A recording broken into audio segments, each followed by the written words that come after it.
ప్రార్థన చేసుకొని కూడికను ప్రారంభించుకుంటాం.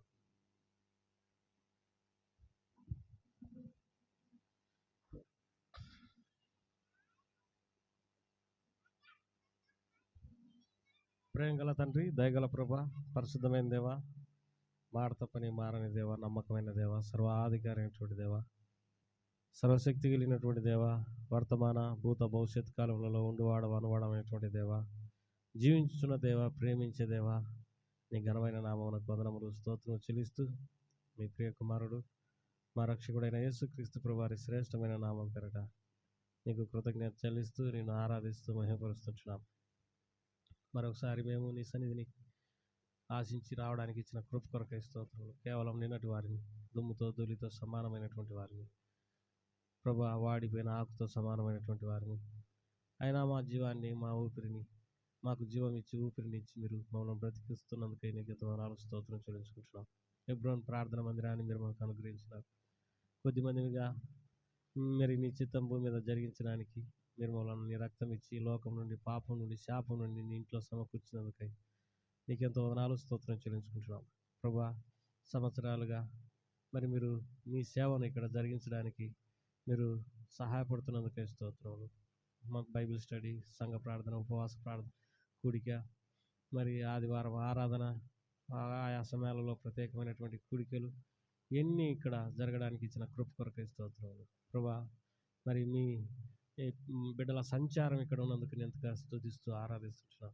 మీరు నిరంతరం పంపే నీ దాసులను బట్టి కూడా నీకెంతో వందనాలు స్తోత్రం చెల్లించుకుంటున్నాం. ప్రభా, ఈ గ్రామాల కొరకు, ఈ పట్టణం కొరకు మరి మేము ప్రార్థించడానికి మీరు మమ్మల్ని సమకూరుస్తున్నందుకై స్తోత్రం చెల్లించుకుంటున్నాం. ఈ సమయంలో ప్రభా, బైబిల్ స్టడీ మీటింగ్ కొరకై మేము రావడానికి కృప చూపుతొచ్చినందుకై స్తోత్రములు. ఇప్పటికే నీ బిడ్డలు రాగలుగుతూ వచ్చినారు. ఇంకా వచ్చిన బిడ్డలందరినీ కూడా సమకూర్చండి ప్రభా. మరి వాక్యం అందించి నీ దాసుని కూడా నీ రక్తంతో కడిగి నీ ప్రజల క్షేమం కొరకై మీ సన్నిధిని నిలబెట్టి మీ స్వరం ఇంపింపజేయండి. పాటలలో నీ శ్రేష్టమైనటువంటి మాధుర్యాన్ని దయచేయండి. వాయిద్యాలు వాయించడానికి నీ జ్ఞానం దయచేయండి. లోగడ బయట ఈ పరిచర్య అనేకులకు ఆశీర్వాదకరంగా మార్చమని వేడుకుంటున్నాం. మా దీన స్థితిని మీరు కటాక్షిస్తున్నందుకే స్తోత్రం చెల్లించుకుంటున్నాం.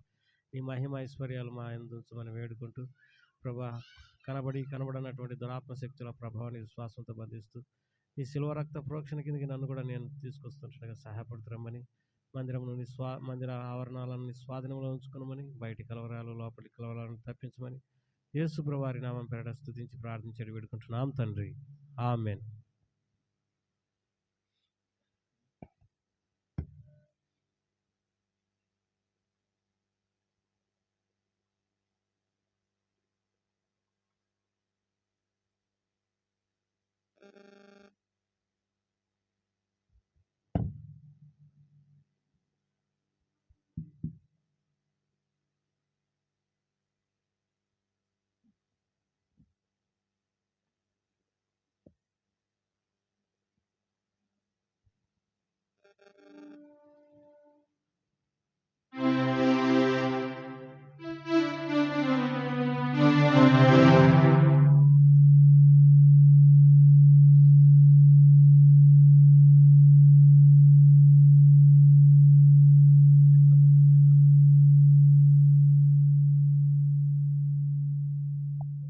పాట సంఖ్య 454.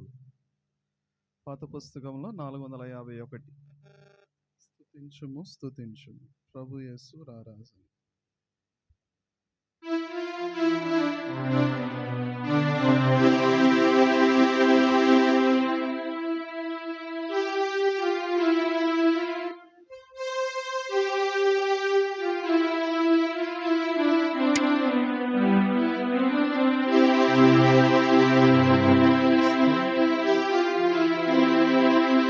స్తుతించుము ప్రభు యేసు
స్తుతించుము నీ రాజుగా, నీ రాజుగా.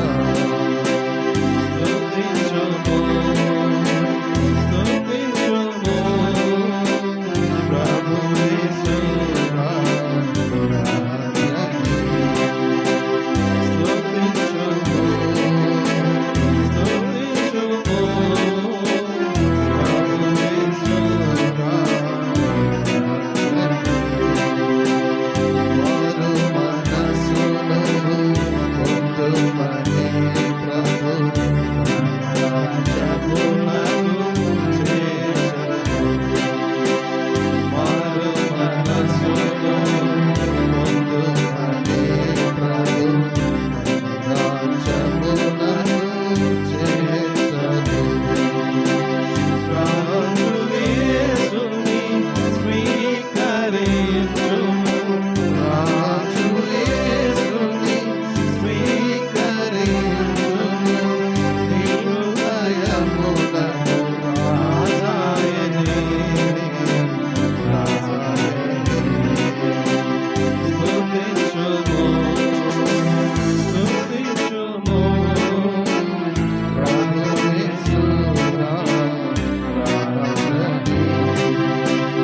పాత సంఖ్య 477, పాత పుస్తకంలో 473.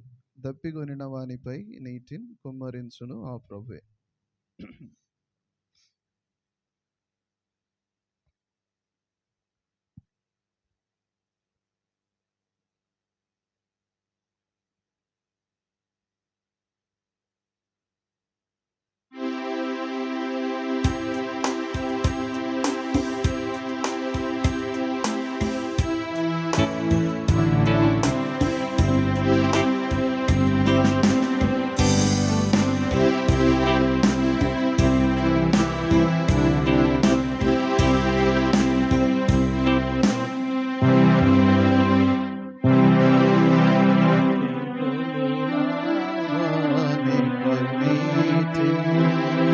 కుమ్మరించును ఆ ప్రభువే. నిండియున్న భూమిపై జలము ప్రవహింపచేయునయని.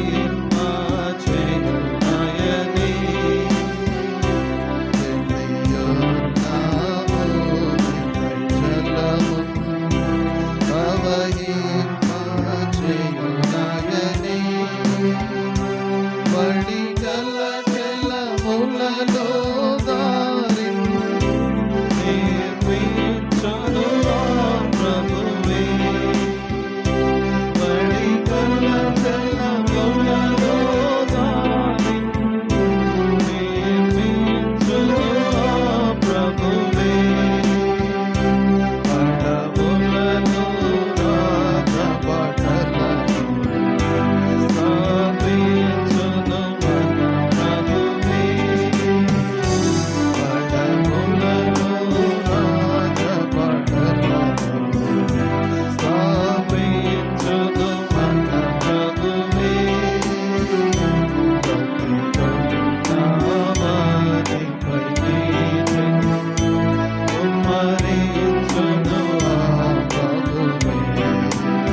కొని నావానిపై నీటిని కుమ్మరించును ఆ ప్రభు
ప్రవహింపజేయునాయనే ఎండియున్న భూమిపై జలమున్ ప్రవహింపజేయునాయనే మందసమున్ దేవుని ప్రజలు మందిరమందుంచగనే మందసమున్ దేవుని ప్రజలు మందిరమందుంచగనే మందిరమున్ క్రమ్మెను ప్రభుని తేజో మహిమంతయును మందిరమున్ కమ్మెను ప్రభుని తేజో మహిమంతయును గతికొని నావానిపై నీటిన్ కుమ్మరించును మన ప్రభు భూమిపై జలమున్ ప్రవహింపజేయునాయనే తన ప్రజలెల్లప్పుడు క్రీస్తున్ సేవింతురు హర్షముతో తన ప్రజలెల్లప్పుడు క్రీస్తున్ సేవింతురు హర్షముతో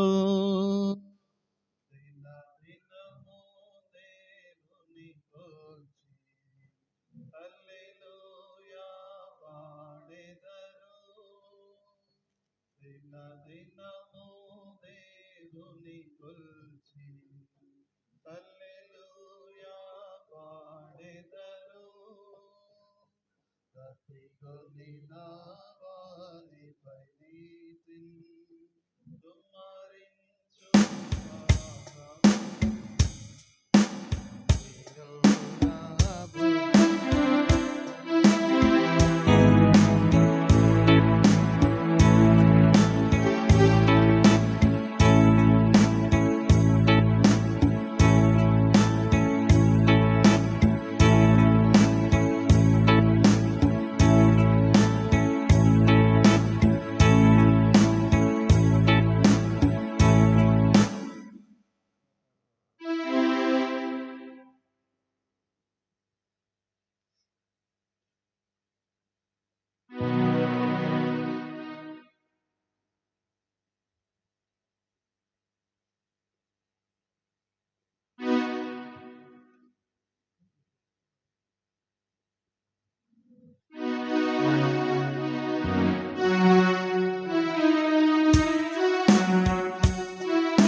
చిత్తమున పెరుగుడి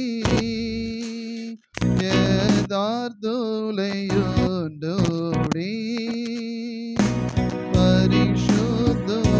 పరిశుద్ధులయుండుడి దేవుని కోరిన జీవము చూప కావలయును పావన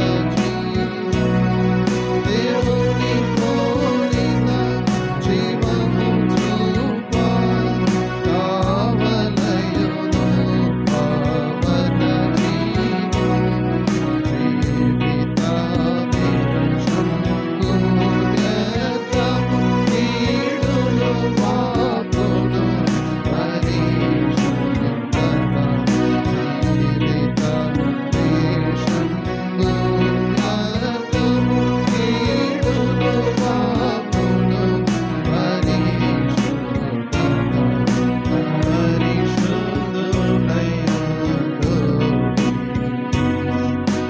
దైవ చిత్తమున పెరుగుడి యథార్థులయుండుడి పరిశుద్ధులయుండుడి శుద్ధ సాక్ష్యము భద్రపరచును ఇతరునిలో సిద్ధపరచును శుద్ధ సాక్ష్యము భద్రపరచును ఇతరునిలో సిద్ధపరచును శుద్ధమగు చిత్తము కలిగి నిత్య పవిత్రత నిడు పరిశుద్ధత శుద్ధమగు చిత్తము కలిగి నిత్య పవిత్రత నిడు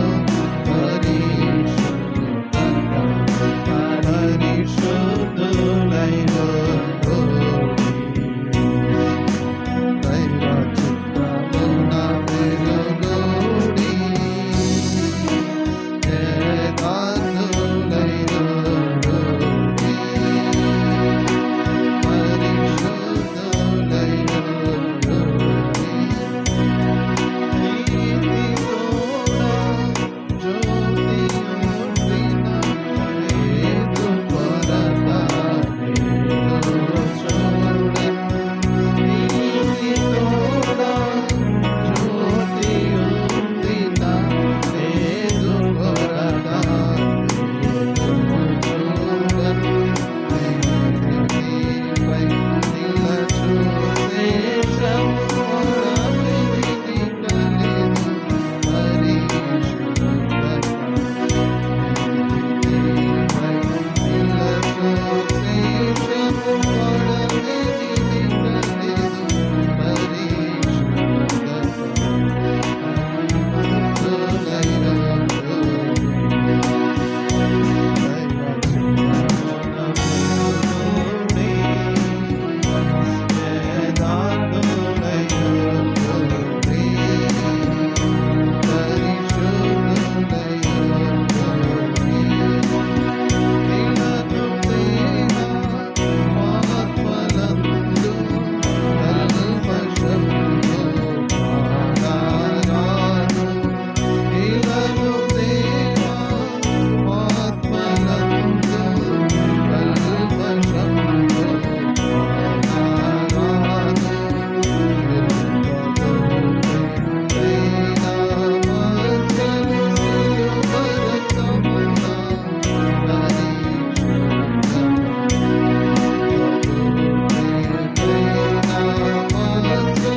బైబిల్ పలై పాడుకున్న తర్వాత మనం దేవుని వర్తమానం వింటాం. సాధ్యమైనంత వరకు కుర్చీలు కొంచెం ముందుకు వేసుకుందాం. సాధ్యమైనంత వరకు కొంచెం ముందుకు సర్దుకుంటే మరి అసలు కొంచెం బాగుంటుంది.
ప్రభువైన యేసుక్రీస్తు నామములో ఈ సాయంకాల సమయంలో దేవుని యొక్క వర్తమానాన్ని కొంతవరకు మనము చూసుకొని మనము దేవుని సన్నిధిలో ఆయన్ను ఆరాధించడానికి, ఆయన స్తుతించడానికి ఒక గొప్ప అవకాశాన్ని ఈ సాయంకాల సమయంలో మనకు అనుగ్రహించినాడు. అందుని బట్టి దేవునికి వందనస్తున్నాయి ఉంటున్నాను.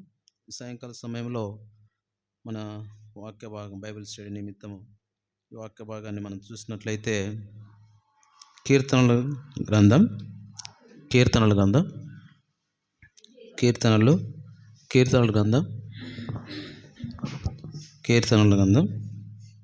91వ కీర్తన 1 నుంచి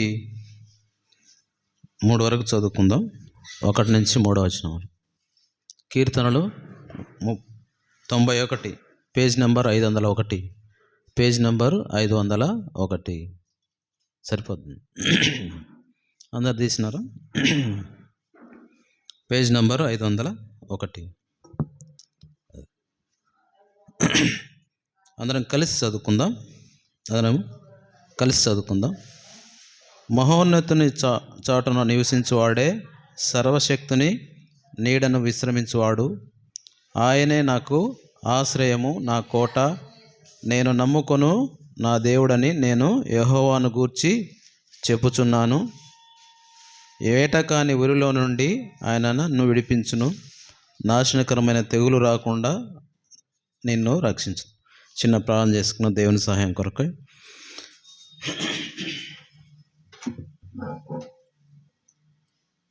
ప్రేమలైన జీవన తండ్రి, కృపగల దేవ, నిన్న నేడు ఏకరీతిగున్న దేవ, వారిని మార్చండి గొప్ప దేవ తండ్రి. ఆయన ఈ సాయంకాల సమయంలో తండ్రి, రాత్రివేళ సమయంలో తండ్రి, నేను హెబ్రోను మందిరంలో తండ్రి నీ జనుల మధ్య తండ్రి కొంతసేపు తండ్రి నీ వాక్యాన్ని ధ్యానించడానికి తండ్రి, అదేవిధంగా తండ్రి నెమరు వేసుకోవడానికి నాయన మా జీవితాల్లో మీరు చేసిన ప్రతి మేలు ఉపకారాలను బట్టి నేను స్తుతిస్తూ ఘనపరుస్తూ అంత మాత్రమేగా తండ్రి, మమ్మల్ని సృష్టించిన సృష్టికర్తవు తండ్రి నాయన ఈ లోకంలో మాకు మరొక దినాన్ని మాకు అనుగ్రహించినావు తండ్రి. అందును బట్టి నేను స్తుతిస్తూ ఘనపరుస్తూ తండ్రి మా సృష్టికర్త అయిన దేవుడు అయినందుకే నీకే వందనాలు చెల్లిస్తున్నాం ప్రభా. అంత మాత్రంగా తండ్రి నాయన గతించిన వారు మాకంటే శ్రేష్ఠులు ఎంతో గనులై ఉంటున్నారు. అయినప్పటికీ తండ్రి ఏ యోగ్యత లేని నాయన మమ్మల్ని తండ్రి సజీవ లెక్కలో ఉంచి నాయన ఈరోజు నాయన మరొక దినాన్ని చూడగలిగే భాగ్యాన్ని మాకు అనుగ్రహించినారు. నీ ప్రేమ అంతటికే నీకు వందనాలు తండ్రి. ప్రతి నాయన సాతాను బంధకముల నుంచి విడిపిస్తూ, అదేవిధంగా ప్రతి అపాయం నుంచి తప్పిస్తూ తండ్రి మాకు కోటగా, కొండగా, ఆశ్రయదుర్గంగా తండ్రి నీ రెక్కల చాటులో నాయన మమ్మల్ని భద్రపరిచి సురక్షితంగా ఉంచినందుకే నీకు వందనాలు. మరొకసారి తండ్రి నాయన అయోగ్యుని అల్పుని ఏమాత్రం కూడా నాయన యోగ్యత లేని వాడిని తండ్రి నీ యొక్క ఉన్నతమైన నీ యొక్క మాటలు పలకడానికి నేను అయోగ్యుని అయినప్పటికీ తండ్రి నన్ను పవిత్రపరిచి అదేవిధంగా తండ్రి నన్ను శుద్ధి చేసి ఖాళీ చేసి బలహీనని ఒప్పుకుంటూ తండ్రి నీ యొక్క ఉన్నతమైన మాటలు నా హృదయంలో ఉంచి అదేవిధంగా తండ్రి నీ నోటి బూరగా వాడుకొని నన్ను బలహీనని ఒప్పుకుంటూ మరొకసారి మీరే ఆది అంతం నడిపించమని నన్ను సిలువ చాటుకు మరుగుపరచమని మీరే మాట్లాడమని నీ చలనైన మెల్లైన స్వరంతో ప్రతి ఒక్కరితో మాట్లాడమని వేడుకుంటూ మా ప్రభు మా ప్రియకుమారుడైన యేసయ్య పరిశుద్ధ నామములో స్తుతించి ప్రార్థించి వేడుకుంటున్నాము తండ్రి. ఈ యొక్క జనరల్గా ఈ యొక్క కీర్తనలు అంటే మనకు చాలా వరకు దావీదు రాసిన కీర్తనలాగా మనకు కనపడతా ఉంటాయి. ఇక్కడ 95వ దావీదు కీర్తన ఆయన ఆపత్కాలంలో ఉన్నప్పుడు రాసినట్లుగా కనపడతా ఉంది. అయితే ఇక్కడ మొదటి వచనం చదివినట్లయితే చదవండి ఒకరు.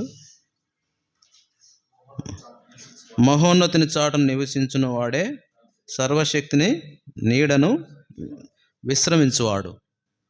కాబట్టి ఇక్కడ చూసినట్లయితే మహోన్నతుడు, తర్వాత రెండవది సర్వశక్తుడు అనే రెండు మాటలు ఉన్నాయి ఇక్కడ. మహోన్నతుడు అంటే ఒక విశ్వాసిని, ఒక మహోన్నతుడు అంటే విశ్వాసిని అన్ని ప్రమాదాలకు అందనంత పైకి ఎత్తగల దేవుడుగా ఉంటున్నాడు. ఆయన మహోన్నతుడు అంటారు. తర్వాత ఇంకోటి సర్వశక్తిమంతుడు అంటే దాని యొక్క అర్థం ఏంటంటే విశ్వాసిని రక్షించడానికి సంపూర్ణ సామర్థ్యం గలవాడు. అంటే రెండు అర్థాలు మొదటి వచనంలో మనం చూసినట్లయితే మహోన్నతుడు ఉంది, సర్వశక్తిమంతుడు ఉంది. అయితే మహోన్నతుడు అంటే ఒక విశ్వాసిని, అంటే ఈ లోకంలో జీవించే మనము విశ్వాసులం కావచ్చు, అవిశ్వాసులం కావచ్చు, అయితే ఎస్పెషల్లీ ప్రత్యేకంగా ఒక విశ్వాసిని అన్ని ప్రమాదాల నుంచి అందనంత పైకెత్తగల సామర్థ్యం గల దేవుడుగా ఉంటున్నాడు. ఆయన్నే మనము మహోన్నతుడు అంటాం. తర్వాత సర్వశక్తిమంతుడైన దేవుడు అని ఉంది. ఇక్కడ ఏమనుంది దాంట్లోనే, మహోన్నతుని చాటును నివసించువాడే సర్వశక్తిన నీడను విశ్రమించువాడు. అంటే సర్వశక్తిమంతుడు అంటే ఎవరు? ఒక విశ్వాసిని రక్షించడానికి సంపూర్ణ సామర్థ్యం. అంటే is a capable, God only do miracles, God only can heal. అంటే కొన్నిసార్లు మనకు సామర్థ్యం సరిపోదు. తండ్రి మనం ఏమనుకుంటామంటే చాలామంది లోకంలో నేనేమైనా చేయగలను అనుకుంటాం, కానీ మనం ఏం చేయలేం. అయితే ఆయన యొక్క కృప, అందుకే అంటాడు అపోస్తలుడైన పౌలు, ఆయన ఎంతమందిని చనిపోయిన వారిని కూడా లేపినాడు ఆయన, అపోస్తలుడైన పౌలు. అయితే ఆ సమయంలో ఆయనకు కూడా ఒక ముళ్ళును ఉంచినాడు. ఆ ముళ్ళు ఏంటంటే ఆయన అంటాడు, పలుమార్లు ఆయనను వేడుకున్నప్పటికి కూడా నా కృప నీకు చాలును అంటాడు. కాబట్టి ఈరోజు మనము కేవలం ఇక్కడ కూర్చొని ఇక్కడ వింటున్నాము, మన నోరు మాట్లాడుతుంది, మన శరీరం పనిచేస్తూ ఉంది, తర్వాత మన చేతులు, మన కాళ్ళు మన కంట్రోల్లో ఉండి మనం మందిరానికి నడిపించబడినాం. చాలామంది మీరు అనుకోవచ్చు, నేను ఈరోజు ఒక వ్యక్తిని చూసినాను, మాకు తెలిసిన ఒక బావగారు, ఆయన టీచరు. ఆయన అడిగితే, ఆయన యోగక్షేమాలు అడిగినప్పుడు వాళ్ళు చెప్తూ వచ్చినారు, ఆయనకు కాళ్ళు చేతులు పడిపోయినాయి, అంటే నరాలు బలహీనత వచ్చేసి మనిషి బెడ్కే పరిమితమైనాడు అని చెప్తా వచ్చినారు. అయితే దేవుడు వారికన్నా మనలో ఉన్నతమైన స్థితిలో పెట్టినాడు. కాబట్టి అందును బట్టి మనం ఏం చేయాలా? ప్రతి విషయంలో మనం ఆయనకు కృతజ్ఞతాస్తుతులు చెల్లించాలి. స్తుతి అంటే ఏంది? ఆయన చేసిన మేళ్ళు. ఆయన చేసిన మేళ్ళు మనము ఆయన స్తుతించడానికి లెక్కలేనన్ని కారణాలు మనకు కనపడతా ఉంటాయి. నేను ఎప్పుడు అనుకుంటా ఉంటాను, ఇంటికా నుంచి బయలుదేరి ఇక్కడికి వచ్చిన మందిరానికి, ప్రభువా నన్ను క్షేమంగా చేర్చినావు, అందుని బట్టి నిన్ను స్తుతిస్తున్నాను. చిన్నమంది మనం బయలుదేరుతాం, కానీ అయితే మన అంతం ఎట్లుంటుందో తెలియదు మనకు. కాబట్టి తెలుపుము నా అంతం ఎట్లుంటుందో నాకు అని భక్తుడైన దావీదు అన్నట్లు.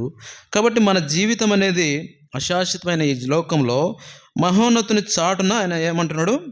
నివసించేవాడు, సర్వశక్తిమంతున నివసించేవాడు ఆయనే నా కాదు. కాబట్టి ఇక్కడ చూసినట్లయితే నువ్వు ఆ మహోన్నతిని చాటున నివసించినట్లయితే సర్వశక్తిమంతుడైన దేవుని నీడలో మనం విశ్రాంతి పొందడానికి అవకాశం ఉంది. కాబట్టి ఆ సర్వశక్తిమంతుడైన చాటును నివసిస్తే సర్వశక్తిమంతుడైన దేవుని నీడలో మనము విశ్రాంతి. కాబట్టి ఈ లోకంలో ఆ నీడ అనేది, సూర్యుడి నీడ అనేది మనకు కనపడుతూ ఉంటుంది. సూర్యుడు వాతావరణం బట్టి ఆ నీడ మారుతూ ఉంటుంది. ఉదయం వచ్చినప్పుడు ఉదయం ఎట్లుంటుంది? ఇటువైపు ఉంటుంది, తూర్పు వైపు ఉంటుంది. అప్పుడు ఎట్లుంటుంది? నీడ ఇట్లా పడుతూ ఉంటుంది.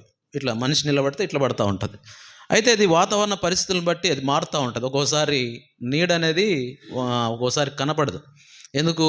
వర్షం వచ్చినప్పుడు నీడ కనపడదు, తర్వాత వాతావరణము చల్లగా ఉన్నప్పుడు కూడా కనిపించదు.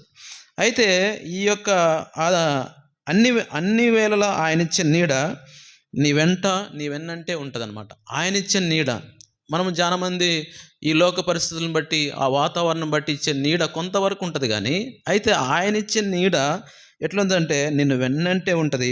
అది నీ జీవితానికి ప్రశాంతతనిస్తుందంట. మన జీవితంలో ఎంతో నీడనిచ్చేదిగా ఉంటుంది. కాబట్టి ఆ నీడ చెంతకు నువ్వు ఎప్పుడైనా చేరగలవా అంటే ఆయన ఇచ్చే నీడ చెంతకు మనము చేరగలిగితే ధన్యులం. కాబట్టి ఆయన నీడ అనేది ఎల్లవేళ ఉంటుంది.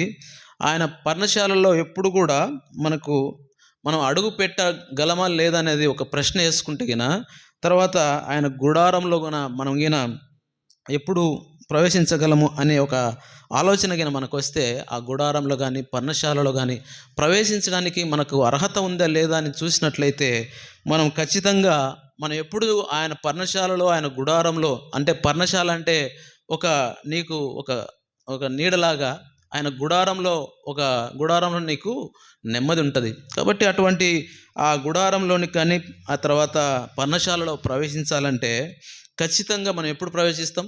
సహజంగా మనిషి ఎప్పుడైనా కూడా దేవుణ్ణి, చాలామంది అంత నానుడు ఏంటంటే ఆపద వచ్చినప్పుడు ఏం చేస్తాం? దేవుణ్ణి మొక్కుతా అంటారు.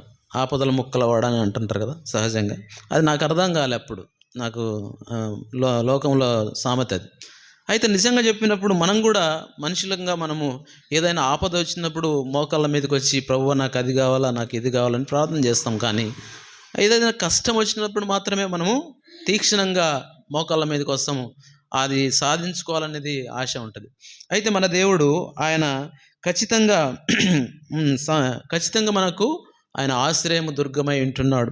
అయితే మనం సమాధానం లేని ప్రశ్నలాగా అయితే వీటన్నిటిని బట్టి మనం ఆందోళన చెందాల్సిన అవసరం లేదు. కానీ ఆయన పర్ణశాలలో మనం ప్రవేశించాలంటే మనం నిజమైన భక్తుల దేవుని విశ్వాసులమైతే ఇంకా ఎంత దూరంలో మనకు లేదు. ఆయన గుడారం కానీ ఆయన పర్ణశాల కానీ మన ముందే ఉంటుంది. ఎందుకంటే ఆయన ఆపత్కాలంలో నమ్ముకొన తగిన సహాయకుడు.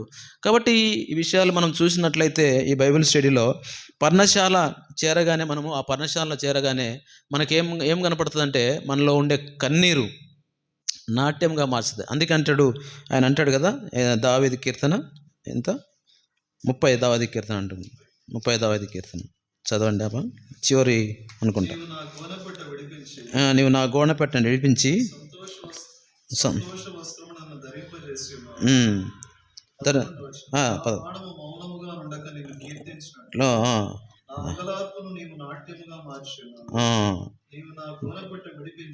నీవు నా గోనెపట్ట విడిపించి సంతోష వస్త్రములు నన్ను ధరింపజేసినావు. యెహోవా నా దేవా, నిత్యము నిన్ను నేను స్తుతించదు. కాబట్టి ఈ యొక్క దావీదు కీర్తనలో ఆయన ఇక్కడ ఏమున్నది? అది గృహ పైన ఏముంది? అది గృహ ప్రతిష్టార్పణల గానము. అప్పుడు అంటే ఆ యొక్క శిథిలావస్థలో ఉంటాడు, అతను అనారోగ్యంతో ఉంటాడు. దావీదు అనారోగ్యంగా ఉన్నప్పుడు ఈ యొక్క కీర్తన రాస్తాడు. ఈ కీర్తనలో 2వ వచనంలో కూడా ఒక మాట అంటాడు, చదవండి. యెహోవా నా దేవా, నేను నీకు మొరపెట్టగా నన్ను స్వస్థపరిచితివి. యెహోవా, పాతాళం నన్ను లేవదీస్తివి. నేను గోతిలోనికి దిగకుండా నీవు నన్ను బ్రతికించింది. కాబట్టి ఈ యొక్క సందర్భాన్ని అన్నిటిని చూసినప్పుడు ఆయనకు తీవ్రమైన అనారోగ్యం కలిగింది దావీదుకు. అందుకే దేవుణ్ణి ప్రార్థించినప్పుడు నేను నీకు మొర్రపెట్టగా నువ్వు నన్ను స్వస్థపరిచినావు అంటాడు. అంటే చాలామంది ఏమనుకుంటామంటే స్వస్థపరిచే దేవుడు ఆయనే కాబట్టి ఈ యొక్క శరీరాన్ని, ఈ యొక్క పరిస్థితిని, ఆకృతిని, మనకిచ్చిన అవయవాలన్నీ కూడా సృష్టికర్త అయిన దేవుని కంట్రోల్లో ఉంటుంది. ఒక ఇంజన్, ఒక ఏదన్నా మెకానికల్ ఇంజనీరింగ్ ఎవరైనా చేస్తే ఫోర్డ్ కంపెనీ ఆయన చెప్తూ వచ్చినాడు. ఒక ఫోర్డ్ కంపెనీ కార్ ఆయన ఏం చెప్పినాడంటే, ఒక కారు ఆగిపోతే ఒక వ్యక్తి ఆడ నిలబడి ఉన్నాడు. ఎందుకు ఇక్కడ నిలబడినావు అంటే, కారు చెడిపోయింది, ఇంజన్ ప్రాబ్లం వచ్చిందంటే నేను చేస్తాను అంటే, ఆయన లేదు నీకేం తెలుసు నేను మెకానిక్ దగ్గరికి పోవాలంటే, ఆయన ఏమంటాడంటే ఆ ఫోర్డ్ కంపెనీ అధినేత ఆ యొక్క ఇంజన్ కనిపెట్టింది నేనే, కాబట్టి నాకు అన్నీ తెలుసు అంటే అప్పుడు దాన్ని రిపేర్ చేసి పంపించగా. అట్లనే మన యొక్క ఈ అవయవ నిర్మాణాన్ని ఆయనే ఇచ్చినాడు. నేను నా తల్లి గర్భంలో ఉన్నప్పుడే, నా రూపింపక ముడిపే, మన పిండముగా ఉన్నప్పుడే నేను నిన్ను చూచి తిని. కాబట్టి నా గర్భంలో ఉండే ఆ యొక్క ఎముకలు ఎట్లా ఏర్పడే తెలుసు, ఆయనకు ఆ అవయవ నిర్మాణం ఎట్లుంటుందో తెలుసు, ప్రతిదీ తెలుసు దేవునికి. కాబట్టి మనం ఏమనుకుంటామంటే మనం చేతగాని వారం. అందుకంటే నువ్వు నమ్మదగిన దేవుడు, నేను నమ్మదగని వాడనైనప్పటికి కూడా నువ్వెంతో నమ్మదగినవాడు. కాబట్టి మనకు చేత కాదు. కానీ అందుకే చాలామంది యేసు ప్రభు వారిని తక్కువ అంచనా వేస్తూ ఉంటారు. అంటే కొంతమంది ఏం చేస్తారంటే ఈ యొక్క బలహీనతలను బట్టి వాళ్ళు ఏం చేస్తారంటే ఆ రోజు మంచి రోజు అనేది ఒకటి పెట్టుకోవడము, లేకుంటే పలానా రోజు అది చేయాలని అవన్నీ చెప్తూ ఉంటారు. అవన్నీ చెప్పినప్పుడు దేవుని కార్యము డెఫినెట్గా జరగదు. నువ్వు ఎంతన్నా పెట్టుకో, ఆడ వాతావరణాన్ని నేను చాలాసార్లు గమనించిన. చాలామంది ఏదో బ్రహ్మాండంగా అంగరంగ వైభవంగా మ్యారేజ్ చేయాలని ఏది మంచి ముహూర్తాలు పెట్టుకుంటుంటారు సహజంగా. అయ్యా దేవుడు మనకు ఆది కాండంలో చెప్పినాడు, ప్రతిదినాన్ని ఆయన మంచిదిగా చేసినాడు. కాబట్టి ఆయన్ను అబద్ధీకునిగా చేసినట్టు మనము ఒకవేళ అది మంచి రోజు కాదు అన్నారంటే ఆయన అబద్ధికుడు కదా, ఆయన అబద్ధం ఆడడానికి నరుడు కాదు ఆయన. కాబట్టి న్యాయవంతుడైన దేవుడు ఆయన. కాబట్టి చాలామంది ఏమనుకుంటారంటే మన చేతగానితనము అది ఎవరు చెప్తున్నారంటే ఈ చెప్పే బోధకులు కూడా, ఈ యొక్క బైబిల్ను బోధించే ఈ బోధకులు కూడా ఈ మధ్యకాలంలో అది ఎవరన్నా చనిపోయినప్పుడు కానీ ఏదైనా కానీ అది వాళ్ళు కంపల్సరీ దానికి ఇంట్లో ఎవరో ఒక సైతాన్ ఉంటారు సహజంగా. అంటే ఆ బలహీనుడు ఉండి అది చేయకపోతే మనకు ఏదో నష్టం వస్తుందని ఆ యొక్క అనుమానం అనే బీజాన్ని మన మనసులో నాటినప్పుడు అది అట్టనే మనం థింక్ చేస్తూ ఉంటాం, అబ్బో అది చేయకపోతే ఏమవుతుందో అని. ఏమీ కాదు. దేవుడు ఒకవేళ ఆయన నిర్ణయించిన కాలంలో నువ్వు ఒకవేళ ఉండాలనుకుంటే ఈ లోకంలో ఉంటావు, లేదంటే ఆ నిర్ణయించిన కాలం తర్వాత తీసుకుంటాడు ఆయన. కాబట్టి చాలామంది మనం ఏం చేస్తామంటే ఈ యొక్క అర్థం లేని ఆలోచనలతో ఉక్కిరి బిక్కిరి చేస్తూ ఉంటారు. జనరల్గా మనకు ఎక్కువ శోధన ఏంటంటే అక్కడే మనకు ఇంట్లోనే మనకు సైతాన్ ఉంటారు, మన పక్కనే ఉంటారు. మనం ఏదైనా చెప్తే లేదు కంపల్సరీ చేయాల్సిందే అంటారు. కాబట్టి చాలామంది ఆ విధంగా అంటుంటారు. అయితే ఇక్కడ దావీదు అంటున్నాడు, ఆయన తీవ్ర అనారోగ్యంతో ఉన్నప్పుడు 2వ వచనంలో అన్నప్పుడు, నేను యెహోవా నా దేవా, నేను నీకు మొర్రపెట్టగా నువ్వు నన్ను స్వస్థపరిచినావు. తర్వాత నా యెహోవా పాతాళం నుండి నా ప్రాణమును. కాబట్టి ఒకవేళ ఆయన రక్షించాలనుకొని నిన్ను తప్పించాలంటే, ఆ యొక్క ప్రమాదం నుంచి తప్పించాలంటే నువ్వు ఎంత పరిస్థితులను చాలామంది మనం చూస్తూ ఉంటాం. కొన్నిసార్లు న్యూస్లో దాదాపు ఒక యాక్సిడెంట్లో 200 మంది 199 మంది చచ్చిపోయి ఒక్కడు బతుకుతాడు. అదేందో మరి అర్థం కాదు. సహజం అది. అంటే మనం అర్థం కాదు అంటారు, వానికి భూమి మీద నూకలు ఉన్నాయి తినడానికి అని అంటారు. కాబట్టి మనము ఆయన ఏమైనా చేయగలడు, ఏమైనా చేయగల సామర్థ్యం గల దేవుడు.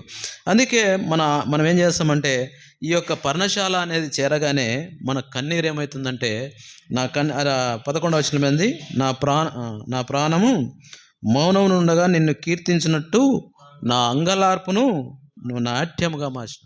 కాబట్టి మన జీవితాలలో ఉండే ఆ యొక్క అంగలార్పును ఏం చేసినాడంటే ఆయన నాట్యముగా మార్చినావు. తర్వాత సంతోష వస్త్రం ఇచ్చినాడు అన్నాడు. దాంట్లో ఇంకొక మాట ఎక్కడుంది, అది కిందన అదే, నువ్వు నా గోనెపట్టు నడిపించి సంతోష వస్త్రం ధరింపజేసినావు. యెహోవా నా దేవా, నేను నిత్యము నిన్ను కాబట్టి వీటన్నిటిని బట్టి మనం ఏం చేయాలంటే నిత్యము ఆయన్ను స్తుతించాలి. కాబట్టి నిత్యము కాదు కానీ అనుక్షణము, నిమిషం గంట గంటకు మనము ఈ క్షణము వరకే, నెక్స్ట్ మినిట్ మనం ఏమైతే మనకు తెలియదు.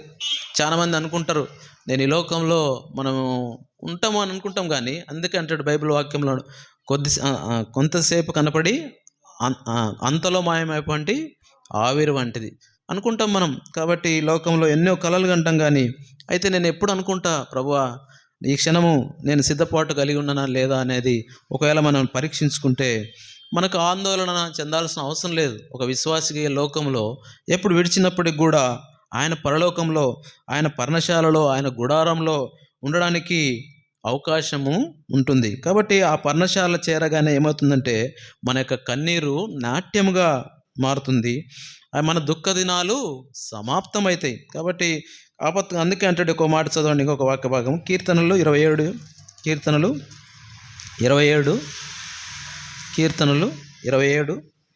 5వ వచనం. ఆపత్కాలమున ఆయన నన్ను పర్ణశాలలో దాచును, తన గుడార మాటున తన గుడారంలో దాచుతాడు, తర్వాత తన పర్ణశాలలో కూడా దాచు. కాబట్టి ఎప్పుడైతే ఆ యొక్క పర్ణశాల చేరతామో తర్వాత మన కన్నీరును నాట్యంగా మారుస్తాడు, మన దుఃఖాన్ని నాట్యంగా మారుస్తాడు. అంత మాత్రమే కాదు, మన యొక్క అస్వస్థతను ఆయన అంటాడు కదా, నేను మొరపెట్టగా నన్ను స్వస్థపరిచినావు అంటావు. కాబట్టి మన యొక్క చాలామంది ఈ లోకంలో ఎంతోమంది అనారోగ్యంతో వస్తున్నారు. ప్రతి మనిషి శరీరంలో ఏదో ఒక అనారోగ్యం సహజంగా ఉంటుంది. కాబట్టి అపోస్తలుడైన పౌలుకే అంతటి ఆ వ్యక్తికే దేవుడు ఆ ముళ్ళును ఎందుకు ఉంచుండో మనకు తెలియదు, కానీ అందుకే అంటాడు నేను రెచ్చిపోకున్నట్లు ఆ ముళ్ళును నా శరీరంలో ఉంచినాడు. కాబట్టి ఒకవేళ జానమందికి మనం చూస్తూ ఉంటాం, ఒక్కోసారి గర్వం అనేది వస్తుంటుంది సహజంగా, డబ్బు ద్వారానో, చదువు ద్వారానో, అందం ద్వారానో, లేకుంటే లోకంలో ఉండే ఆ స్టేటస్ని బట్టో, రాజకీయ పలుకుడుని బట్టో, ఏదో ఒక దాన్ని బట్టి మనం గర్వించే వారంగా ఉంటాం సహజంగా. కాబట్టి అవన్నీ చూసినప్పుడు అది ఎప్పుడైతే ఈ యొక్క నిజంగా అంటే ధనవంతుడు ఏముందాడా పరలోకంలో ప్రవేశించుట దుర్లభము. సో అదేది సూది బెజ్జంలో ఆయన ఒంటె దూరడం సులభం, కానీ ధనవంతుడు ఆ పరలోక రాజ్యానికి చేరలేడు. ఎందుకు చేరలేడు అంటే బైబిల్లో చాలామంది ధనవంతులు ఉన్నారు. అయితే వాళ్ళు ఏం చేసినారంటే వాళ్ళు దేవుని కోసము ఉన్నవాళ్ళు. కాబట్టి అటువంటి అనుభవం దేవుని కలిగి ఉంటే ఆ ధనమును ఇతరుల కోసము అందుకంటాడు కదా, అనాథలను, దిక్కులేని వారిని, విధవరాన్లను అనే పరామర్శించే నిజమైన భక్తి. చాలామంది ఏమనుకుంటారంటే భక్తి అంటే ఏదో మేము ప్రార్థన చేస్తాము, బైబిల్ వాక్యం చెప్తాము, తర్వాత మేము అందరికీ ఏదో అట్లా పైన కనబడిపోతాం అనుకుంటున్నారు, కానీ ఇక్కడ నిలబడి ప్రార్థన చేసి అది భక్తి అనుకుంటున్నాం. అయితే అందుకే అంటాడు క్రియలు లేని విశ్వాసము మృతము అంటాడు. కాబట్టి నువ్వు క్రియాపూర్వకమైన జీవితాన్ని చాలామంది ఒక ఆర్సిఎం వ్యక్తి నాతో అన్నాడు, మీ దాంట్లో చాలామంది వాక్యం చెప్తారు, బాగా చెప్తారు, మంచిగా ఉంటుంది, అయితే ఏదన్నా అవసరం పడితే ఏదన్నా అడిగితే ఒక చిన్న సహాయం కూడా చేయరు, యేసుప్రభు అట్నే వదిలేసినాడు అని అన్నాడు. ఒక మంచి సమరయుడు నాకు ఎప్పుడు గుర్తుకొస్తూ ఉంటాడు. మంచి సమరయుడు ఆయన ఆ రోడ్డు పక్కన పడిపోతే అతన్ని కొట్టి పడేస్తే అతన్ని చూసినప్పుడు చాలామంది వెళ్ళిపోతూ ఉంటారు అట్నే. అయితే ఆ పూట ఆ యొక్క మంచి సమరయుడు ఏం చేసినాడు, తీసుకొని పోయి ఆయన హాస్పిటల్లో చేర్పించి తర్వాత ఆ గాయాలు కట్టి దాన్ని మాన్పించిన తర్వాత ఆ హాస్పిటల్లో డబ్బులు ఖర్చు ఎంత ఉందో మళ్ళా ఒక వ్యక్తిని పెట్టి దానికోసం అతన్ని స్వస్థపరిచిన తర్వాత ఏమన్నా ఇంకా ఎక్కువ డబ్బులు కావాలన్నా నేను వచ్చి ఇస్తానని చెప్తా ఉంటాడు. కాబట్టి ఈ రోజులలో అటువంటి ప్రేమ ఉందే. కాబట్టి చాలామంది మనం అవన్నీ చూసినప్పుడు చాలా బాధ. అందుకే అంటాడు, ఇది ఒక చదవండి, ఇదే కీర్తనలు 27:5లో ఏమంది, 27:5లో ఆపత్కాలంన దాచును, ఆ, ఆశ్రయదుర్గము మీద ఆయన నన్ను ఎక్కించును. చాలు. కాబట్టి ఇక్కడ అదే అంటున్నాడు, ఆపత్కాలం పర్ణశాల దాచేవాడుగా ఉంటున్నాడు, తన గుణారమడిన నన్ను దాచును, ఆశ్రయ దుర్గం మీద ఆయన నన్ను ఎక్కించును. తర్వాత అదేవిధంగా 32:7 కూడా ఒక మాట ఉంది, చదవండి. కీర్తనలు 32. తాగుచోటు నీవే, ఆ, శ్రమలో నుండి నీవు నన్ను రక్షించెదవు. ఉమ్, విమోచన గానములతో నీవు నన్ను ఆవరించెదవు. ఆ, నా దాగుచోటు నీవే, శ్రమల నుండి నీవు నన్ను రక్షించెదవు. నువ్వు నన్ను రక్షించదవు, విమోచన గానములతో నీవు నన్ను ఆవరించెదవు. కాబట్టి నీ మార్గము నాకు బోధించానంది కదా. నీవు నాకు ఉపదేశం ఆ, చేసెదవు. నీవు నాకు ఉపదేశం చేసేదవు, నీవు నడవలసిన మార్గం నీవు నడవలసిన మార్గమును బోధించినావు, నీ మీద దృష్టి ఉంచి నీ మీద దృష్టి ఉంచి నీకు ఆలోచన చెప్పేది. ఆలోచన చెప్తా. కాబట్టి అదే ఆయన మనకు ఏం చేస్తాడంట, మనకు ఆలోచన చెప్పి ఆయన ఉపదేశం మనకు తెలియజేసి నువ్వు నడవలసిన మార్గం, నేను నడవలసిన మార్గాన్ని మనకు బోధిస్తాడంట. కాబట్టి దేవుని వాక్యం ద్వారా మనము ప్రతిదినము మనము దాన్ని మనం రిఫైన్ చేసుకోవాలి. దేవుని వాక్యం చదవడం ద్వారా దేవుని వాక్యం మనతో మాట్లాడుతూ వస్తుంటుంది, ధైర్యాన్ని కల్పిస్తూ ఉంటుంది. కాబట్టి ఒక్కోసారి నాకు ఎప్పుడన్నా అలసిపోయినప్పుడు వాక్యం చదవకుండా పడుకుందామంటే నిద్ర రాదు. నా జీవితంలో దాదాపు 32, 33, 34 సంవత్సరాల నుంచి నాకు ఆ వాక్యం చదువుకోకుండా ప్రార్థన చేసుకోకుండా నిద్ర రాదు. అట్లా అలవాటు. అంటే దేవునితో మాట్లాడాలా, దేవునికి చెప్పుకోవాలా, ప్రభు ఆయనకు స్తుతులు చెల్లించాలా. రాత్రి పడుకుంటేప్పుడు క్షేమంగా ఇంటికి చేర్చిన తండ్రి, పడుకుంటేప్పుడు మంచి నిద్రనియని మనం ప్రార్థన చేసుకుంటాం ఒక విశ్వాసిగా. చాలామంది అదే మనకు భరోసా. అందుకే అంటాడు ఆ యొక్క పర్ణశాలలోకి మనము వెళ్ళొచ్చు. ఆయన గుడారంలో మనకు ఏమవుతుందంటే మనల్ని దాచేవాడిగా ఉంటున్నాడు. కాబట్టి నా దాగుచోటు నీవే, శ్రమల నుండి నువ్వు నన్ను రక్షించినావు, విమోచన గానంతో నీవు నన్ను ఆవరించదు. అంత మాత్రమే కాదు, ఆయన మార్గాన్ని మనకు బోధించి ఇంకేం చేస్తున్నాడంట, ఉపదేశం బోధించేసి నువ్వు నడవలసిన మార్గం నీకు బోధించదను. కాబట్టి ఆయన ఉపదేశము మనకు చెప్పేవాడుగా ఉంటున్నాడు, నువ్వు నడవలసిన మార్గాన్ని కూడా ఆయనగా మనకు బోధించేవాడుగా ఉంటున్నాడు.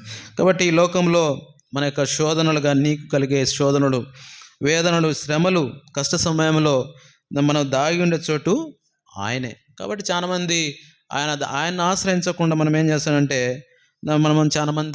మనం ఏం చేస్తామంటే మనుషులను ఆశ్రయించ. అందుకంటాడు, మన రాజులను నమ్ముకున్న కంటే యెహోవాను ఆశ్రయించటం మేలు, మనుషులను నమ్ముకున్నట్టు కంటే యెహోవాను ఆశ్రయించటం మేలు. కాబట్టి అటువంటి వాగ్దానాలు దేవుడు మనకు ఇచ్చి ఉంటున్నాడు. కాబట్టి అందుకే ఈ యొక్క దావీదు అంటాడు, చేసిన పాప విషయంలో నేను పాపమును కప్పుకొనక నేను ఒప్పుకొనుచున్నాను అంటాడు. కాబట్టి ఒకవేళ పాపమును కప్పుకొని ఉంటే ఒకవేళ ఆయన నీడలో మనము దాగి ఉండలేం. కాబట్టి మన మొదటి వచనంలో చదివినట్లయినట్లు 91 మొదట్లో 1 వచనం ఏముంది, ఆ నీడలలో మనము నివసించడానికి అవకాశం లేదు. ఎందుకంటే పాపాన్ని కప్పుకుంటే మాత్రము ఆయన నీడలో దాగి ఉండడానికి అవకాశమే లేదు. చాలామంది ఏమంటే ఆయన నీడలో దాగి ఉండాలంటే మనం ఏం చేయాలంటే ఆ సేద తీరే అవకాశం మనకు లేదు.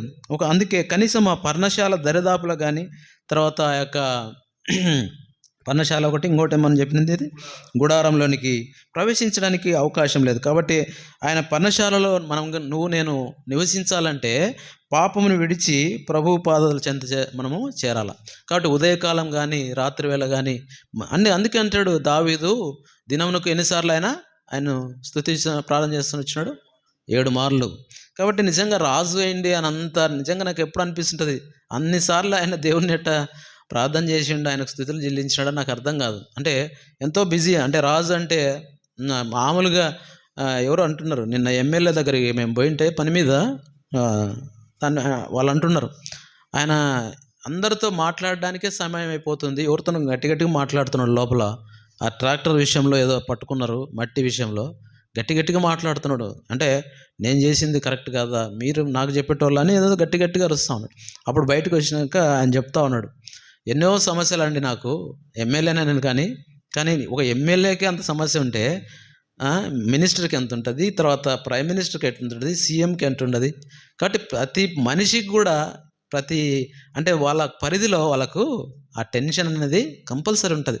ఒక దైవ సేవకునికి ఉండే ఆ యొక్క భారము, అంటే ఆయనకుండే భారం ఏంటంటే అంటే విశ్వాసులను ప్రభు చెంతకు చేర్చాలా, అంటే ఆయన దేవుని దగ్గరకు, ఆయన పర్ణశాల, ఆయన గుడారంలో వచ్చేటట్లు చేయాలనేదే ఒక తపన వారికి ఉంటుంది. ఆయన నీడలోనికి రావాలనేదే ఆయన ఉన్నతమైన ఉద్దేశంగా మనకు కనపడుతూ ఉంటుంది. కాబట్టి ఆయన పర్ణశాలలో మనం ఉండాలంటే ఆయన పాదాల చెంతకు చేరాలి. కాబట్టి మనకు తెలుసు బైబిల్లో సుంకరి ప్రార్థన, పరిసేయుని ప్రార్థన.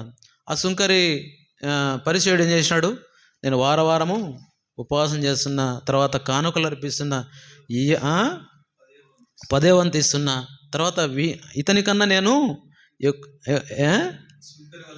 లేనని కంపారిజన్ చేసి చెప్పుకుంటా ఉంటాడు. అప్పుడు ఆ ప్రార్థన దేవుడు విన్నప్పుడు ఆయన ఏమంటాడు? సుంకరి ప్రార్థన ఏం చేశాడు? ప్రభువా, నీ వైపు కన్నులు ఎత్తడానికి కూడా నా ధైర్యం చాలదు ప్రభువా, నేను అంత అయోగ్యుని కాదంటే అప్పుడు ఆయన ప్రార్థన అంగీకరించి ఈ యొక్క సుంకరి ప్రార్థనను దేవుడు అంగీకరించిన వాడిగా ఉంటున్నాడు. కాబట్టి మనం ఈ లోకంలో మన నిజ జీవితంలో దేవుని సన్నిధిలో ఒప్పుకోవాలా ఏమనంటే ఆయన చల్లని నీడలో నిత్య విశ్రాంతిని పొందగలుగుతామనే ఆ యొక్క నమ్మకాన్ని మనము కలిగి ఉంటాం. కాబట్టి అందుకే 2వ వచనం చూడండి. 2వ వచనంలో ఆయనే నాకు ఆశ్రయము, నా కోట, నమ్ముకొని నా దేవుడు, నేను యెహోవాను గూర్చి చెప్పుచున్నాను. కాబట్టి ఆయనే మనకు మొదటి ఇక్కడ చూసినప్పుడు ఆయనే మనకు ఆశ్రయం. మొదటిగా ఆయనే మనకు ఆశ్రయం. మనము ఈ లోకంలో బలహీనమైతే మనం ఏం చేస్తాము? ఎవరిని ఆశ్రయించము? బలవంతుల్ని ఆశ్రయిస్తాం. అదేవిధంగా అనారోగ్యం పాలైతే ఎవరిని ఆశ్రయిస్తాం? డాక్టర్ దగ్గరికి వెళ్తాం. తర్వాత ఆర్థికమైన ఇబ్బందులు ఉంటే మనం ఎవరిని దరిచేరుతాం? ఎవరి దగ్గరికి పోతాం? డబ్బున్న వాళ్ళ దగ్గరికి, ధనవంతుల దగ్గరికి వెళ్తాం. సహజం అది. అయితే ఇట్లాంటి పరిస్థితుల్లో ప్రతి పరిస్థితి ఎవరో ఒకరిని ఆశ్రయించాల్సిన పరిస్థితి. అంటే అనారోగ్యం ఉన్నప్పుడు కానీ, తర్వాత బలహీనలుగా అయినప్పుడు మనము ఎవరినో ఒకరిని ఆశ్రయిస్తున్నాం. అయితే అది కొన్ని సందర్భాలకు సరిపోతుంది, అన్ని సందర్భాలకు సరిపోదు. కొన్నిసార్లు బలహీనులైన మనము బలవంతుల దగ్గర పోతే ఒక్కోసారి అతను మనకు పలకడు. ఒకవేళ అనారోగ్యము వచ్చినప్పుడు డాక్టర్ దగ్గరికి పోతే ఆ డాక్టర్ ఏమంటాడు? కొన్నిసార్లు నా చేత కాదు, అది మీరు దేవుని ప్రార్థన చేసుకోండి, అది ఇంకా దేవుని చేతుల్లో నేను పెట్టుకోండి అంటాడు ఆయన. అంటే మరణం అనేది తప్పించుట యెహోవా వశం, దేవుని వశం. కాబట్టి చాలామంది ఏమనుకుంటారంటే డాక్టర్లు వాళ్ళు ట్రయల్ అండ్ ఎర్రర్ మెథడ్ వేస్తారు చాలా వరకు. మీకు తెలుసో లేదు, మనం ఈ ట్యాబ్లెట్ కాకపోతే ఇది పడలేదు, నాకు ఇది పని చేయలేదంటే నెక్స్ట్ ఏం చేస్తాడు? మళ్ళీ వారానికి మారుస్తాడు, ఇంకొక మాట. ఈ నెల కాకపోతే ఇంకొక నెల మారుస్తాడు. అట్లా మారుస్తా అతనికి కూడా సరిగా తెలియదు మన శరీర అవయవ నిర్మాణం అనేది. ఆయన లోపలికి ఏం పోయి చూడడు. అందుకే అంటాడు, ఆయన పొందిన దెబ్బల ద్వారా మనకు స్వస్థత కలుగుతుంది. అంటే ఆ స్వస్థత అనేది ఆయన ఇచ్చేదే, కానీ ఆ మందులు అనేవి కనిపెట్టినారు రీసెర్చ్ చేసేవాళ్ళు. ఆ మందులు మన కోసమే, అయితే స్వస్థతనిచ్చేది ఆయన దేవుడే. కాబట్టి మందులు వేసుకోవాల్సిందే, డాక్టర్లను సంప్రదించాల్సిందే. కానీ అయితే ప్రభువు మీద మనం ప్రార్థన చేసుకొని, ప్రభువా నాకు స్వస్థత నీ ప్రభువా అని మనం అడిగినట్లయితే ఆయన ఇచ్చేవాడుగా ఉంటున్నాడు. కాబట్టి ఇట్లాంటి ప్రతి పరిస్థితి యందు ఎవరో ఒకరిని ఆశ్రయించాల్సి వస్తుంది. అయితే ఎవరు ఆశ్రయించినా అది కొన్ని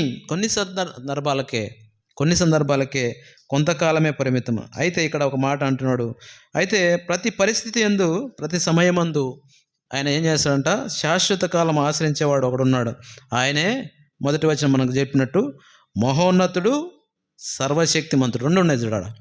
మహోన్నతుని చాటున నివసించువాడే సర్వశక్తిను. కాబట్టి మన ప్రతి పరిస్థితి యందు, ప్రతి సమయమందు శాశ్వత కాలం, ఒక్కరోజు కాదు, అది శాశ్వత కాలం ఆయన్ను ఆశ్రయించగలిగితే ఆయన మనకు మహోన్నతుడిగా, సర్వశక్తిమంతుడిగా, మన అన్ని పరిస్థితులకు చాలిన దేవుడిగా ఉంటూ వస్తున్నాడు. కాబట్టి మొదటి వచనంలో చూసినట్లయితే దేవుడు మనకు ఆశ్రయమును, ఎక్కడుంది ఆ వాక్య భాగం చదవండి. కీర్తనలు 46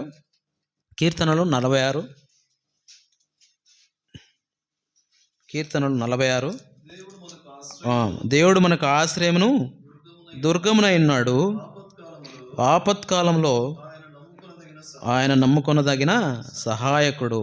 కాబట్టి దేవుడు మనకు ఆశ్రయము, మరి అంత మాత్రమే కాదు, దుర్గమునై ఉన్నాడు. ఆ పర్ణశాలలో, తర్వాత ఆ గుడారంలో మనం ఈయన ప్రవేశించినట్లయితే ఆయన నీడలో మనము ఉండడానికి అవకాశం ఉంది. ఆ నీడలో ఉండాలి అంటే మనం ఏం చేయాలంటే దేవుని సన్నిధిని దేవుని యొక్క పాదాల చెంతకు చేరినట్లయితే మనం ఆయన గుడారాల్లో ఉండగలుగుతాము, ఆయన నీడలో ఉండగలుగుతాం. అదేవిధంగా ఇక్కడ దేవుడు మనకు ఆశ్రయమును దుర్గమునై ఉన్నాడు. అంత మాత్రమే కదా, ఆపత్కాలంలో ఆయన నమ్ముకొనదగిన కాబట్టి ఇంకొక మాట ఇక్కడ చూసినట్లయితే మన శోధన కాలంలో ఆయనే మనకు బలమైన కొండగాను కోటగాను ఉంటున్నాడు. ఆయనను ఆ కోటలోనికి మనం ప్రవేశించినట్లయితే మనం సురక్షితంగా ఉండడానికి అవకాశం ఆయన. అందుకే అంటాడు సామెతలు 18:10 చదవండి. సామెతలు 18. యెహోవా నామము బలమైన దుర్గము, నీతిమంతుడు అందులోనికి పరిగెత్తి సురక్షితముగా ఉండడు. కాబట్టి యెహోవా నామం అంటే యేసు ప్రభు యొక్క నామాన్ని మన హృదయంలో, మన యొక్క నాలుక మీద ఆ స్తుతి, ఆ యొక్క సింహాసనం మీద, ఆ నాలుక అనే సింహాసనం మీద ఆయన నామాన్ని గిన మనము ఆయనను అంటే ఎప్పుడు ధ్యానిస్తున్నట్లయితే ఆ యొక్క నామం అంట బలమైన దుర్గమంట, నీతిమంతుడు అందులోనికి పరిగెత్తి సురక్షితంగా ఉంటాడు. అంటే సేఫెస్ట్ ప్లేస్. కాబట్టి చాలామంది ఆయన సన్నిధిలో ఉండడం అనేది, ఆయన నామానికి ఆయన ధ్యానించడం, ఆయన ఎక్కువగా. అందుకే అంటాడు దావీదు భక్తుడు, నేను దివారాత్రమును ధ్యానించువాడు ధన్యుడు. అతడు నీటి కాలన ఎవరైనా నాటబడిన ఆకువాడని ఫలమిచ్చు చెట్టు వలె ఉండను. కాబట్టి పచ్చగా ఎప్పుడైనా ఆకు తోటలు మనం చూసినట్లయితే, మేము తిరుమలలో చదువుకున్నప్పుడు దాని యొక్క గుండ్లకమ్మ నీళ్లు పోయేటప్పుడు ఆ తోటల పక్కన వరిమళ్ళ పక్కనే ఈ మునగ చెట్లు, తర్వాత మునగ చెట్లు పొడవు పెరుగుతాయి కదా, ఏమంటారు, మునగాయ అనుకుంటా. దాని చుట్టూరు ఆకు తోటలు ఉంటాయి అన్నమాట. అవి పెరుగుతూ ఉంటాయి, దాన్ని చుట్టుకొని ఉంటాయి అన్నమాట. అవి ఎప్పుడు పచ్చగా ఉంటాయి అన్నమాట. నేను ఎప్పుడు అనుకునేవాడిని, ఆ నీళ్లు ప్రవహించడం ద్వారా ఆ యొక్క నీటిని అది తీసుకుంటాను ద్వారా ఆ యొక్క ఆకు వాడక తన కాలమందు ఫలమిచ్చు చెట్టు వల్లే పచ్చగా ఆ యొక్క ఆకులు ఉంటాయి. కాబట్టి ఆ వాడిపోయిన ఆకులు మనం కొనుక్కుంటామా? కొనుక్కోరు, ఎవరు కొనుక్కోరు.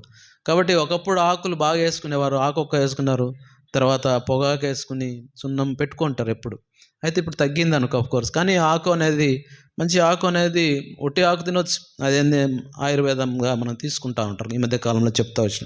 కాబట్టి ఇక్కడ చూసినట్లయితే యెహోవా నామం సామెతలు. అందుకే రెండవదిగా మనం చూసినట్లయితే 2వ వచనంలో ఆయన నాకు ఆశ్రయం అయిపోయింది, నా కోట అంటున్నాడు. అంటే ఆయనే మనకు కోట. ఈ లోకంలో ఏమంటాడే, ఏ రాజ్యపు కోటలు కూడా మనల్ని శత్రు సైన్యం ఛేదించవచ్చు. అంటే ఒక కోట ఉందనుకోండి, ఆడ కొండారెడ్డి బుర్జ్ ఉంది, అది ఒక కోట.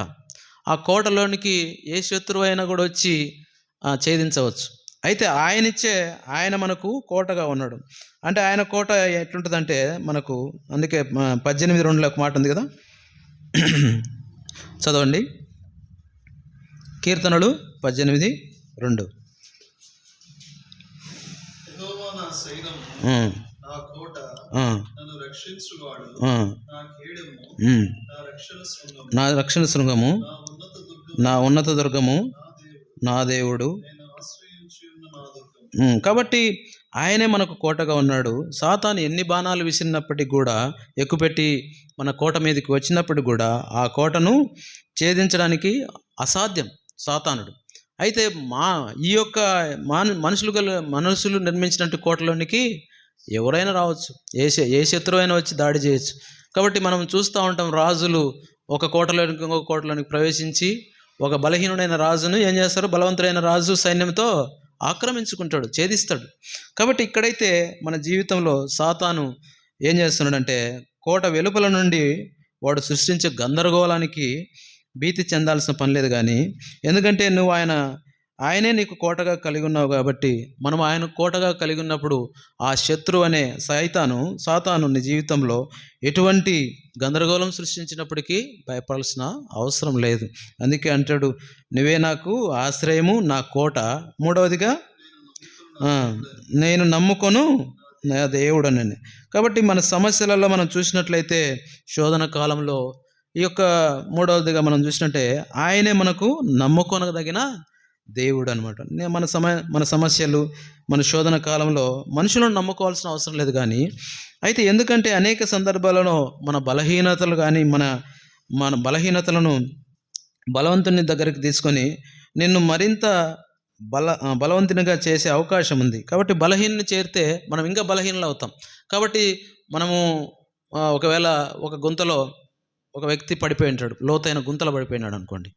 బలవంతుడు అంటే ఒక 50 కేజీలు ఉన్న వ్యక్తిని అనుకో, ఫర్ ఎగ్జాంపుల్ 56 కేజీలు ఉన్నాడు. 56 కేజీలు ఉన్న ఆ వ్యక్తిని పైకి లేవాలంటే ఎన్నికి బలవంతుడైన వ్యక్తి కావాలి. అంటే ఇతనికి 70-80 కేజీల వ్యక్తి ఉంటే తను పైకి లాగాడు.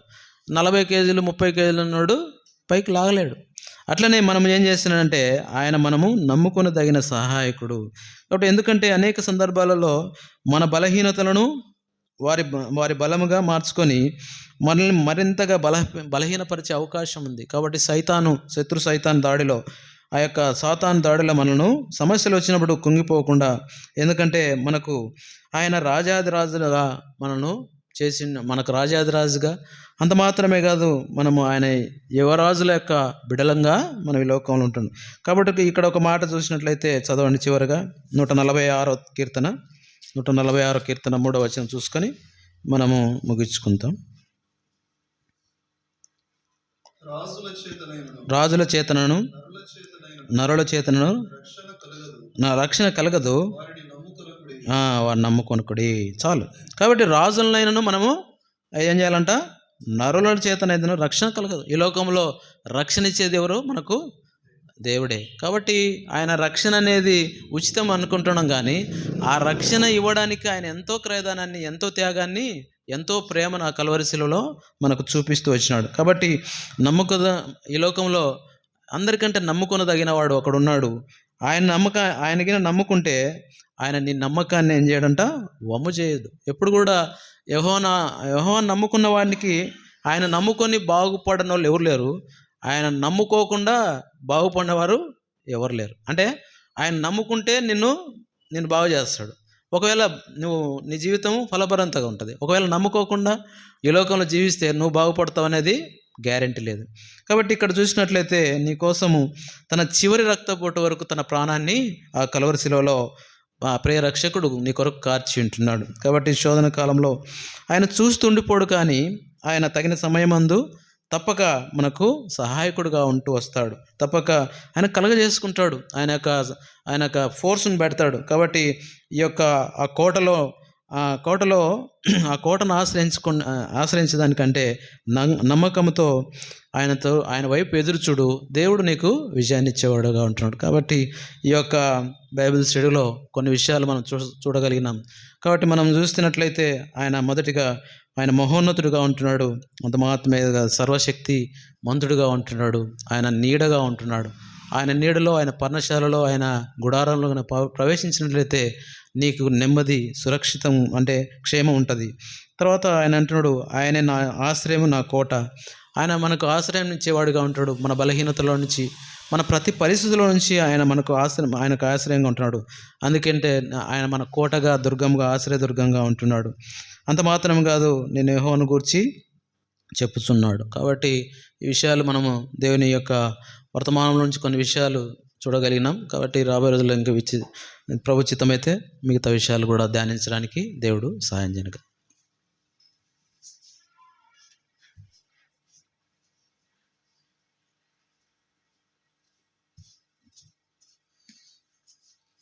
ప్రార్థన చేసుకుంటాం. రేపు ఉదయం 11 గంటలకు ఉపవాస ప్రార్థన ఉంటుంది. ప్రార్థన.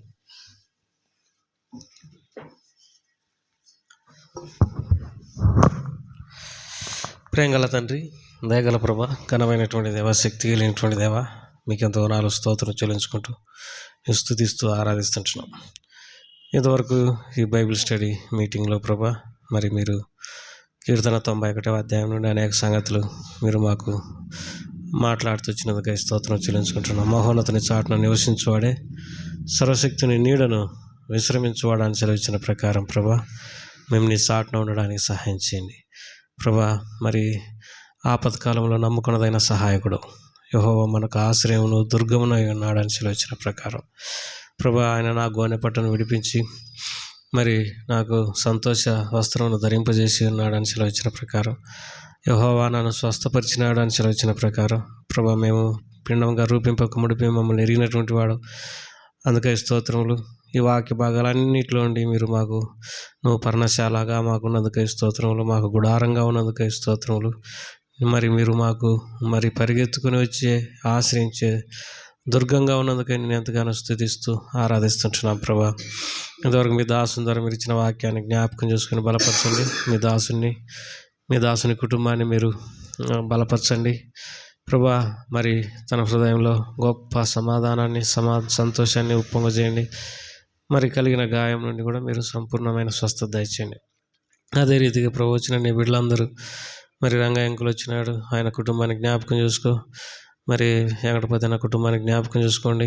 జగరన్న కుటుంబాన్ని, ప్రదీప్ అన్న కుటుంబాన్ని, పద్మాంటి వృద్ధాప్యంలో ఉంది కనికరించండి ప్రభు. మరి బీబెక ఆరోగ్య విషయంలో సాయం చేయండి. రూతక విషయంలో జ్ఞాపకం చూసుకోండి. ఎంతో సంతోషంతో రాగలుగుతూ వచ్చినందుకు స్తోత్రములు. ఈ సహవాసాన్ని, సంఘాన్ని మీరు ఆశీర్వదించండి. నూతన ఆత్మ సంఘంలో చేర్చబడ్డానికి సహాయం చేయండి. నన్ను కూడా జ్ఞాపకం చేసుకుని ప్రజల మధ్య ఉంచినందుకు స్తోత్రములు. బాధ్యతాయుతంగా ఈ పనులన్నింటినీ చేయడానికి కూడా కృప చూపించండి.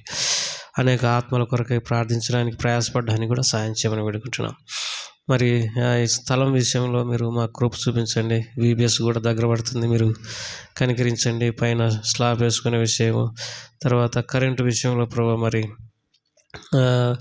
మరి సోలార్ ఆ విషయంలో మేము ఎంతో సందేహంలో ఉన్నాం. ఆ విషయంలో కూడా కృప చూపించండి.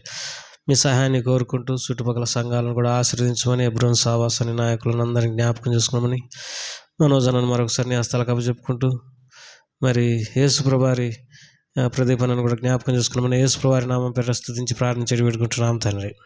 ఆమేన్. మన తండ్రి అయిన దేవుని కృప, ఆయన కుమారుడైనటువంటి యేసుక్రీస్తు ప్రభువారి ప్రేమ, పరిశుద్ధాత్మని యొక్క అన్యోన్య సావాసము మనందరికీ ఇప్పుడు ఎల్లప్పుడూ సదాకాలం తోడైండును గాక. ఆమేన్. తన పర్ణశాలలో నన్ను చేర్చి కాచును ఆపత్కాలము నందు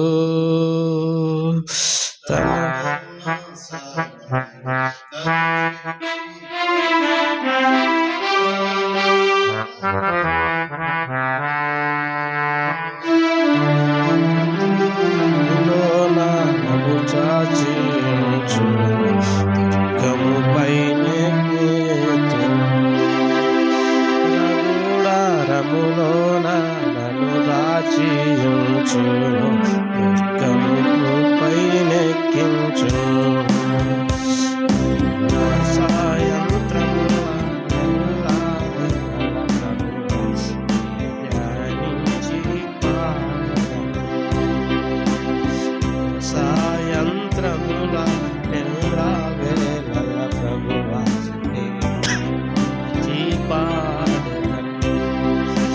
పరిశుద్ధుడు పరిశుద్ధుడు పరిశుద్ధుడు వినబడుచుండు. పరిశుద్ధుడు పరిశుద్ధుడు